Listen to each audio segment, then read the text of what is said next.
నేను నైన్త్ మంత్లో ఉన్నప్పుడే నా బ్రెస్ట్ మిల్క్ ప్రొడక్షన్ కోసం కొన్ని ప్రిపరేషన్స్ అయితే చేసుకున్నాను. Hello guys, welcome. This is my ninth month vlog అన్నమాట. నైన్త్ మంత్లో ఇంకా డెలివరీకి ఒక 2 days ముందు నుంచి నేను నాకు కావాల్సిన ఫుడ్ ఐటమ్స్ అన్నీ కూడా ప్రిపేర్ చేసుకున్నాను. ఇక్కడ అది అన్నమాట చూపిస్తున్నాను. మెయిన్గా మన బ్రెస్ట్ మిల్క్ అనేది చాలా చాలా స్ట్రెస్ ఉంటుంది మనకు ఆఫ్టర్ డెలివరీ.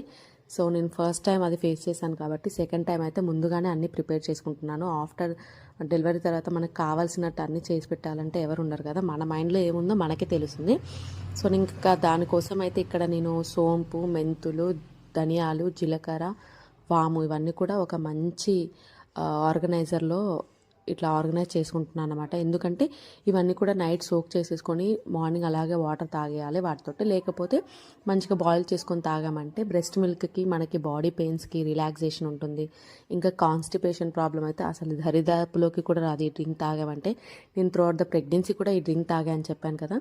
ఆఫ్టర్ ప్రెగ్నెన్సీ కూడా చాలా మంచిది. మెయిన్గా మెంతులు అయితే చాలా మంచిది అన్నమాట మిల్క్ ప్రొడక్షన్కి. సో నేను ఇంకా ఒక్కొక్కటి ప్రిపేర్ చేసి పెట్టుకున్నాను, అదే మీకు చూపిస్తున్నాను.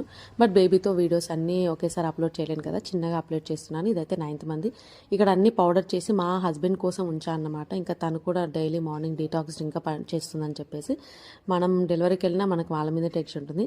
So this is breast feeding కోసం నేను చేసుకున్న ప్రిపరేషన్స్.